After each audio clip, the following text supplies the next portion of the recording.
Hey, welcome to the level design in 30 plus ish minutes talk for the Dingo Game Jam. To introduce myself, I'm John.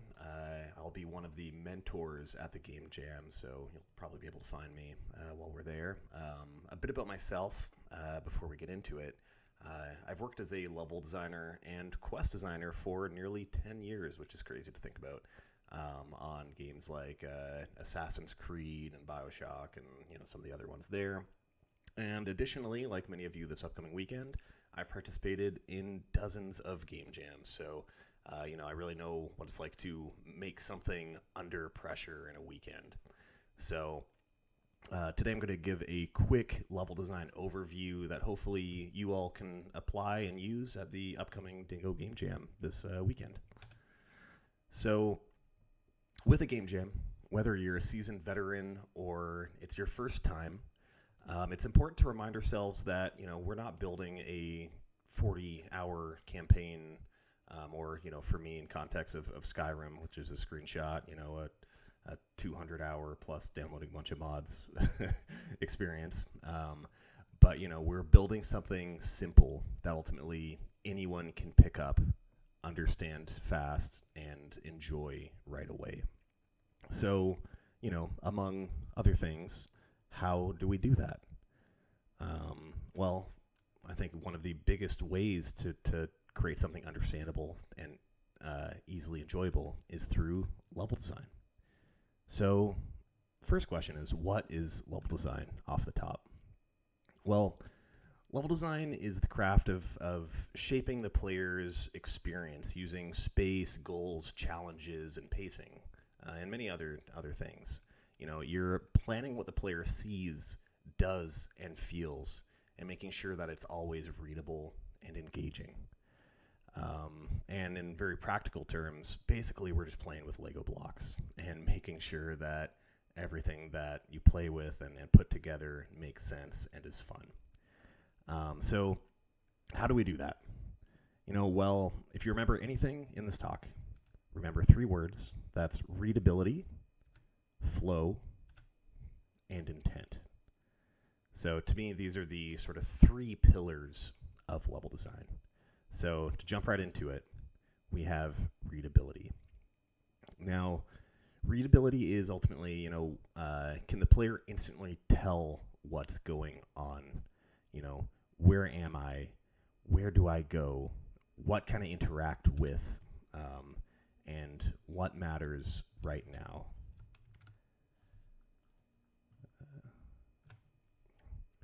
Think Portal.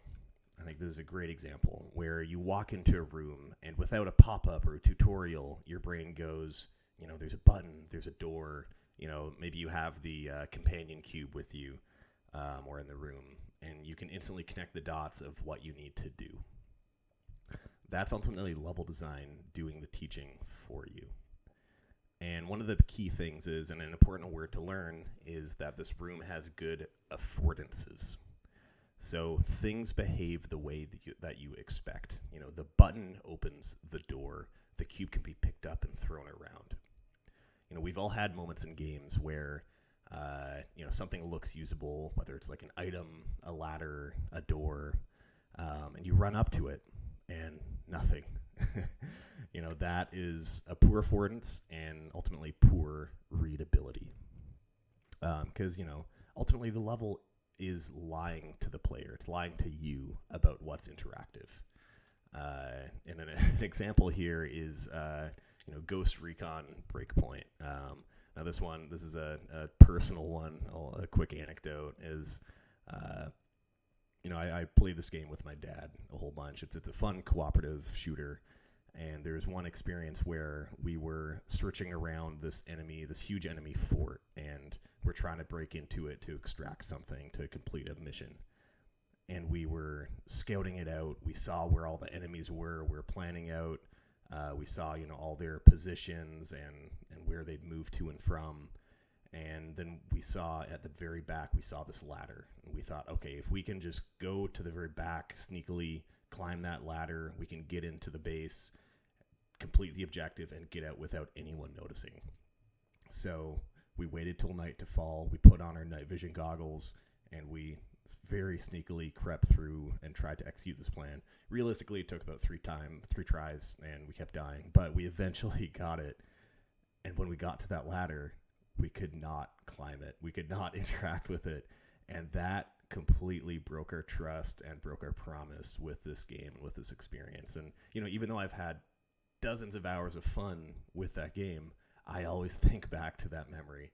So it's very important that we make sure that those affordances and readability in our game, don't break that trust.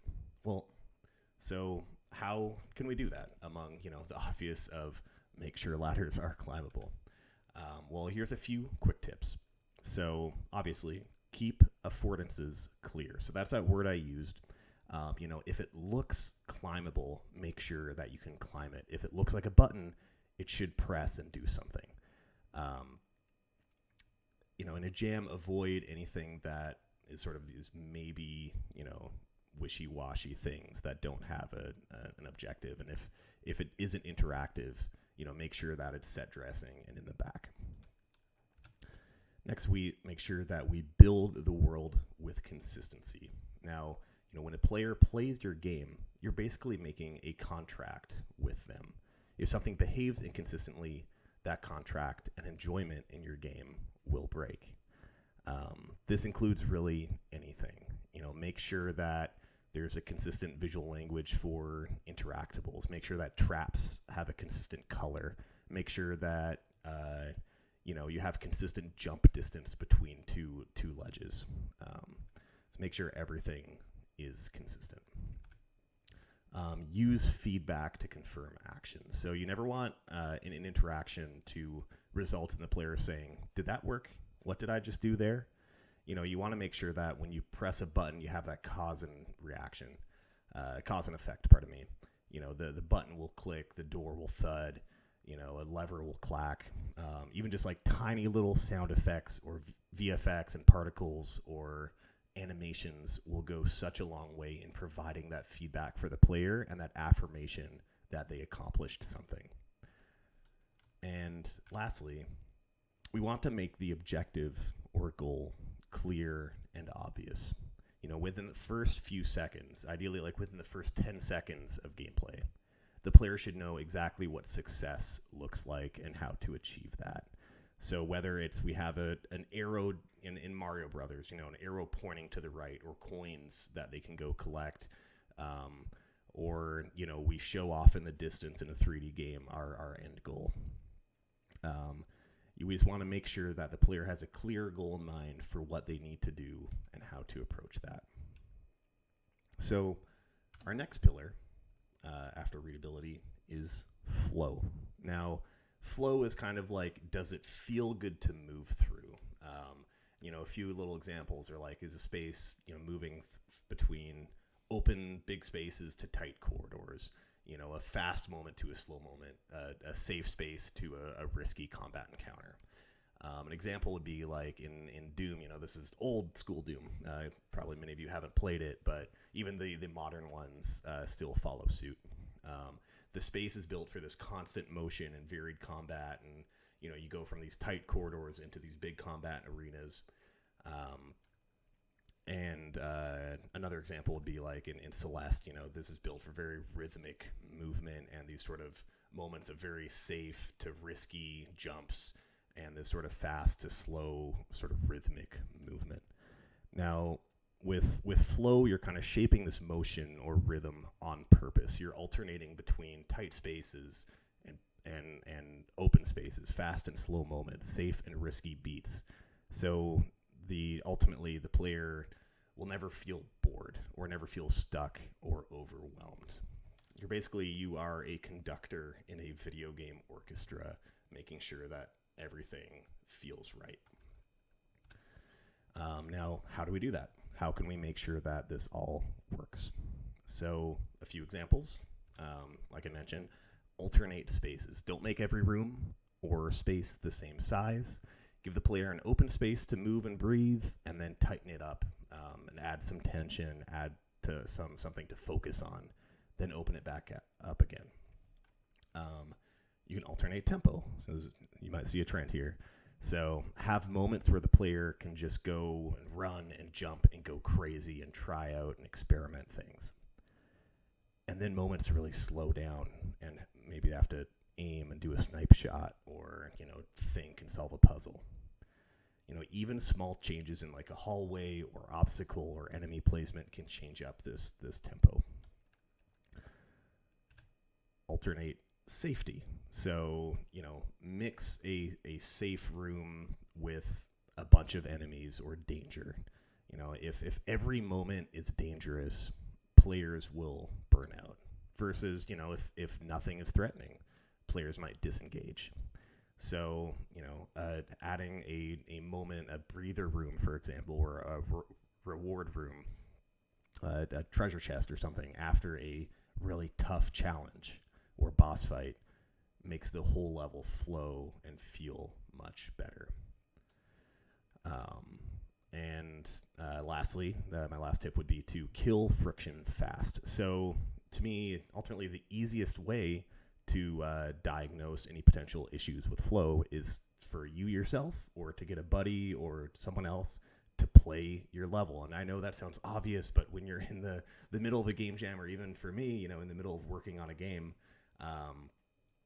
you can get in your head and you can just be working and totally forget to even play the thing altogether. So it's important to play your game or have other people play your game.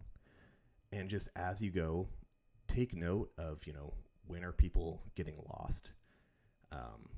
When is, the movement feeling awkward or they're bumping into something? When is it too hard, too easy? And these are all moments where you can note down and maybe find issues with the readability, with the player guidance, with, a little bit of collision on the door, things that might be causing these flow issues. So ultimately, flow is keeping things moving, keeping things changing, and making sure that things feel smooth and the player isn't getting stuck. And finally, intent. And intent is something that many people, I feel, forget. But to me, it's such an important one, especially working on a game like BioShock. Every space in your level should have a job. If I point at a room and ask, why does this exist? You should have an answer. Is this room, does it teach a mechanic? Does it test a mechanic? Does it build tension? Does it give relief? Does it reward exploration, deliver story, set up a future moment that we'll experience later? Like I mentioned in BioShock, that game is doing these things constantly. Even if the level or experience feels completely natural, you don't even think about it. In the back end, the level designer has very meticulously spaced out and designed this level so that every room is doing one of those jobs. Is this big open atrium with multi-stories, this is a arena for combat. Is this tight corridor that you just are passing through? Well, really, that is adding tension and providing a tight narrative moment. Or, for example, a big vista that shows a cool view. Well, that's pointing towards the next goal. Or in that bottom photo, that little bit of lighting on a baby stroller, that's sort of highlighting the doorway and framing the next route, as well as providing some very creepy world building.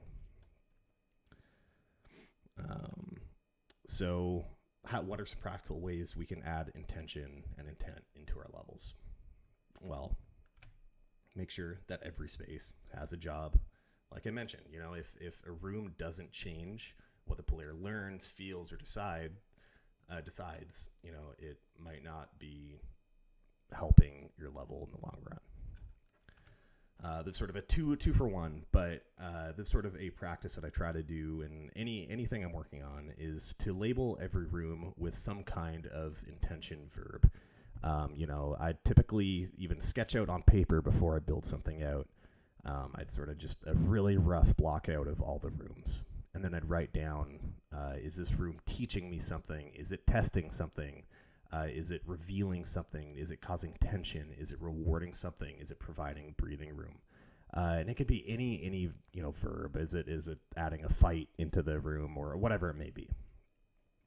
And then when I do start constructing, I can use those verbs I've placed in those rooms to really build off of. If I want a tense room, a tense hallway, I know to build it small and tight, maybe have the ceilings low to really build that up.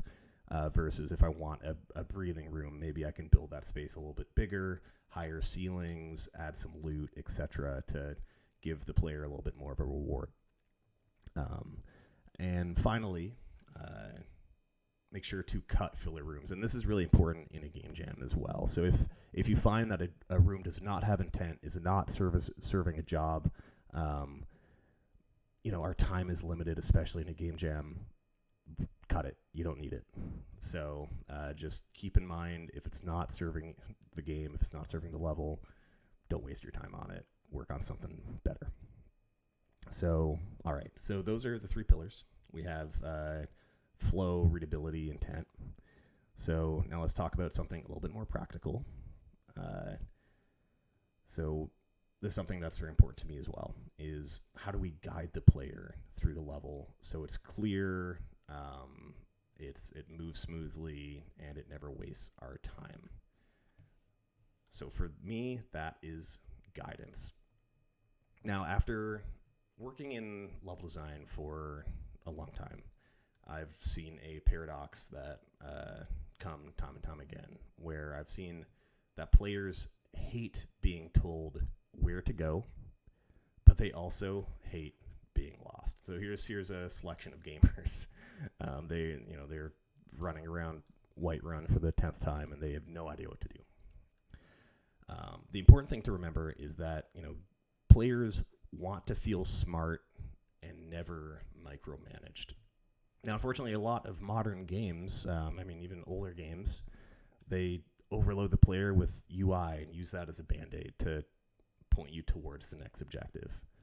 But I think the best games, for me at least, are always the ones that do this naturally, that do this without over-the-top UI and holding your hand. But that's tough. How the heck do you do that? Well, here's a few examples of things that we can do to quietly guide the player without, bashing them around the head with UI. Firstly, we have composition. So, here's two quick examples of, I think the Uncharted one is a very common one, the first screenshot on the left, where you get to the next, big vista point and we see the next big POI in the distance that we need to reach. And that could be done in many different ways. It could even be you turn a corner and you see the next ledge you need to jump to. But just make sure to compose where you hope and expect the player to be with sort of that next thing to do framed. But alternatively, you can even do it subconsciously in various ways. In that other screenshot of BioShock again, we enter into the lighthouse right at the very beginning, and we see this crazy bust of Andrew Ryan. And, not only is this also giving you some really intriguing story moments, but a lot of the space is constructed to kind of direct the player downwards into the depths of the lighthouse. And that is sort of directing and guiding the player purely through composition. Next, we'd have things like lighting, contrast, color, and motion. Basically, all these things are things that stick out in the environment that just draw your eye slightly, so that instead of having a big objective marker floating, we can just have, a little pop of color here or a little flag waving in the distance, and things that can draw your eye to that position, and you will know to go there. Breadcrumbs. This is one that I love, where things like coins or cables or footprints or just anything that implies that someone went this way or you can go this way. And an example would be in Mario Brothers here. And I love this, where instead of hard coding, the player has to jump at this moment and land in this specific position. You don't even really think about it, but there's very often just a little trail of coins that go from like the ideal position to jump to the ideal position to land. And a lot of times it's just, you just want to collect those shiny, those shiny coins. And so you just do that subconsciously. But when you start looking at Mario or other games, there's a lot of, trails of items or things that lead to where you need to get to. So breadcrumbs are a great way of doing that. Next, landmarks. So this is more of sort of a grounding point of guidance.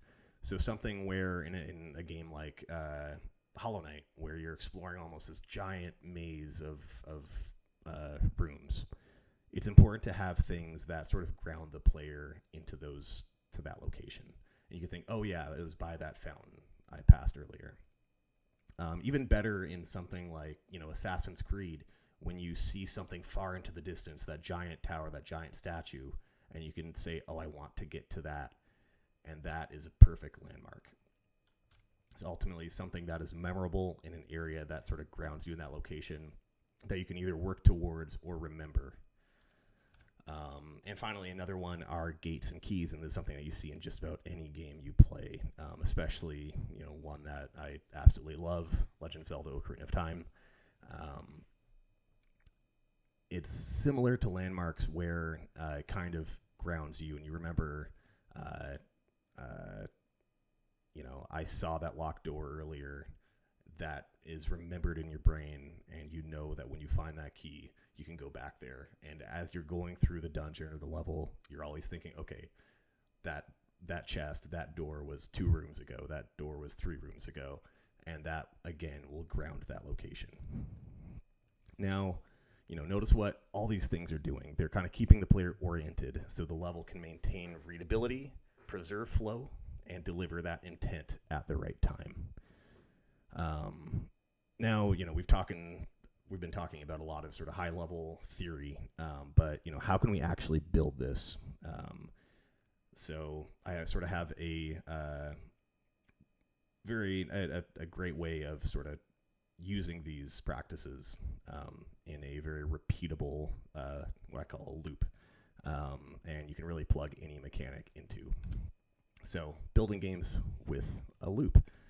So with level design, I think one of the best ways of building a satisfying level is through a process of teach, test, twist, and reward.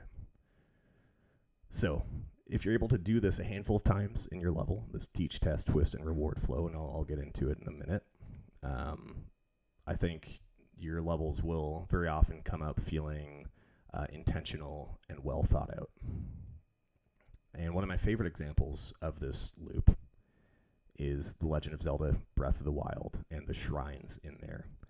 And I'd even describe these shrines as sort of little level design haikus. They're short and clear and to the point, and they almost always follow this exact pattern. But what is this pattern? What does this mean? Well, so this first step, teach. So this is often like a low stakes space. You can't die, or rarely you can't take damage. And it's purely there to teach you something. So in this room, I think this is in the first Magnesis shrine at the start of Breath of the Wild. You enter into this room and you really can't do anything. You can't take damage. The only thing you can really interact with are these 2 sort of metal plates on the ground. And when you move those, it opens up the path. We then go into test, and this is where we sort of ask, like, okay, did you get it? We're reinforcing it a little bit, and then maybe teaching a tiny bit more. So now we sort of have them solve a bit more of a straightforward obstacle. So in this example, we get to the next space. Again, we can't, it's fairly safe, but there's a bit more of a challenge. And in this one, we're asking the player to sort of overcome this wall of stones. But one of the bricks in the wall is a metal cube, and we can use our ability of magnesis to pull it out. But then we also learn, okay, we can throw that cube at that wall of stones and topple it over. We're sort of teaching a bit of the physics and interactions of these cubes. and our ability of magnesis. And then for me, the really fun one is when we get to twist. And this is where we sort of say, okay, you get it now. Now we're adding a complication. Now we're combining mechanics and really pushing the player's abilities to the limit. So, for example, when we bypass that wall, we have a challenge, but we're also confronted with an enemy. And now this completely turns this magnesis ability on its head. From at this point, it's just been an ability to manipulate a physical object to overcome obstacles or pathways. But now we can use it as both an offensive and defensive tool. We can use it to smack the guardian, the enemy, or we can use it to block incoming fire. And we've completely sort of turned this challenge or this mechanic on its head. And that's the twist. And then at the very end, we've sort of been building up this challenge. We have our reward. That's when we get paid. This is where we get our spirit orb or chest or whatever it may be. And it could even be like an interesting bit of story. Even just some like fanfare and music. Ultimately the reward doesn't need to be an item. It's ultimately the sort of feeling of completion and accomplishment. So, take a breather. So when working on our own games, if you just have like one core mechanic for your jam game, whether it's like a dash, a grappling hook, the ability to like move boxes, whatever it is, try to build your levels like a shrine. Teach a mechanic safely, test it cleanly, twist it, and then reward the player. And if you can do that a few times, either in one single level or multiple levels, I think your level will feel really good. So that's the structure, that teach, test, twist, reward. Now let's talk a little bit about pacing. So we talked about this a little bit when we were going over flow, but I think this is really important with level design. With this, like how you control the intensity and breathing room inside these sort of gameplay loops is really important, so that the moment-to-moment gameplay doesn't feel rushed or flat. So let's get into pacing. So the key is, like I mentioned, pacing isn't a separate thing to those loops. It's kind of happening all the times. The pacing is happening in the loop, and the loop is happening with pacing. The teach, test, twist, reward loop is already kind of its own mini tension curve. It starts low stakes, it ramps up, it peaks, and then we release. You can even sort of look at the little diagram of the level timeline where we sort of start with these low beats, and then we slowly rise, and then we fall. So the thing to really watch for while you're in your level is it's fairly simple. You don't want the level to stay in the same intensity for too long. And again, we talked about this a little bit in the flow. If every room is max stress, the player burns out. If every room is easy, the player gets bored. You want to have constant variation. And that kind of reminds me of like a roller coaster of sorts. And here's a roller coaster tycoon. I love that game. You want your level to feel like a roller coaster with lots of ascension and peaks, and not like a treadmill where it's just flat the entire time. Your level should include intentional rises and drops, pressure builds that then let you catch your breath afterwards.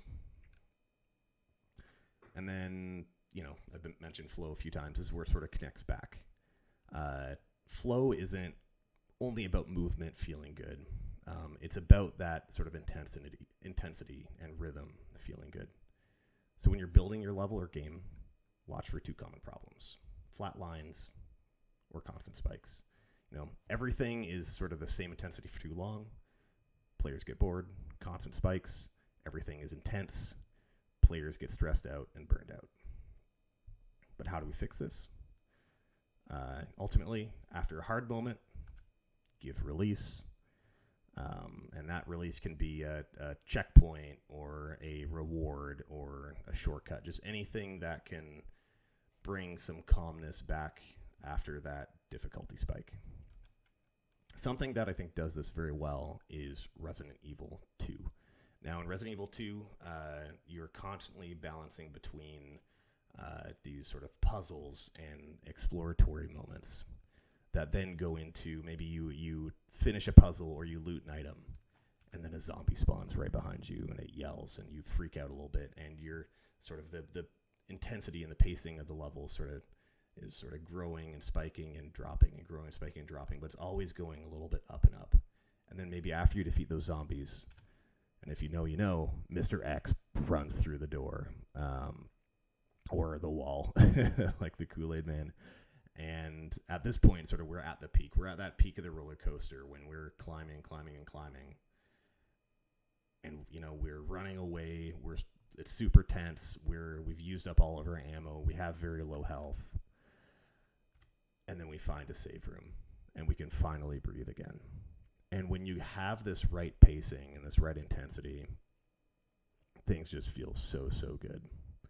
And then, to bring it back to kind of the loops a little bit, you can even look at each one of these moments as a loop. When you're solving that puzzle, when you're fighting that zombie, when you're dealing with Mr. X, those are all kind of loops that will have their own, teach, test, twist moments. And in and of itself, this entire thing can also be seen as one of those loops. So, we've learned a ton of things involving loops and guidance and the 3 pillars and pacing. How can we really practically apply this? And how can we apply this fast without wasting time? Well, that's where gray boxing comes in. So if you haven't heard the term, gray boxing, or also referred to as white boxing, is when you build the level out fast and simply using placeholders. So there's no need when you're building your level to use final props or super fancy, spend hours decorating something. When you're first building out your level, you want to make sure to be using, just cubes for walls and cover, a red capsule for an enemy. There's you don't want to have fancy materials or textures. Everything should kind of look ugly, but that is the point. The goal is to test out the play and not the polish. You want to be making sure and testing out and asking the real questions early of is this route readable? Does this jump distance feel fair? Does this level or arena flow? Is the scale of the world right for the player, And that's that one sounds silly, but that is a very common problem where you'll build out this big level only to find that it's it's a little bit uncanny valley, like it's a tiny bit too big or a tiny bit too small, and then you have to rebuild it all again, and that sucks.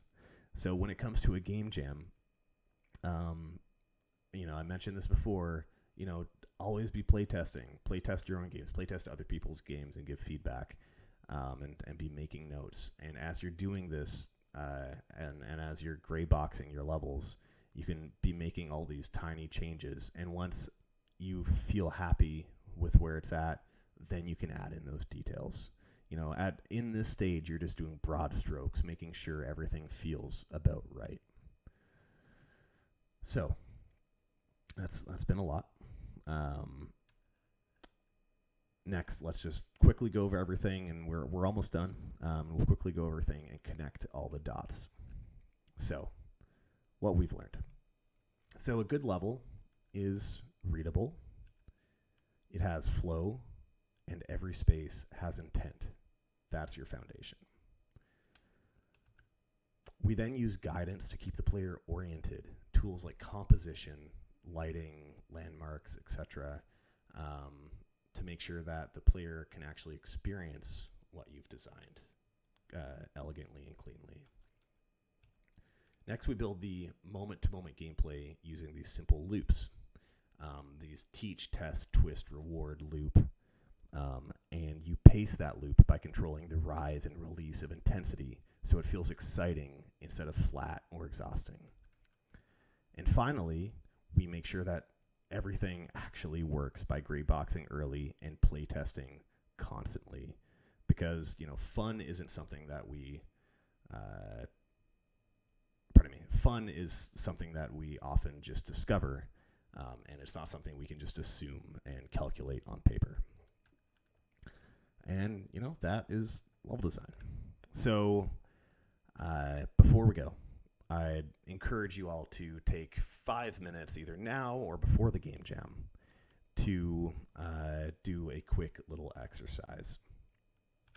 So I'd say draw 5 to 7 boxes. This is going to be your level, and in each one of these boxes, you can feel free to sketch out the layout, give each box a name, whatever it may be, an identity.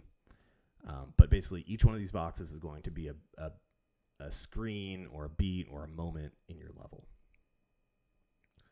Under each one of these boxes, you're going to be writing 3 things.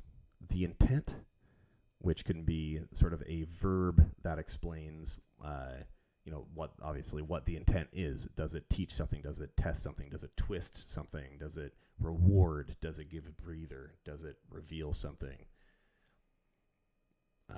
We then write what's guiding us through the level. What's pulling the player forward? Is there a light? Are there breadcrumbs?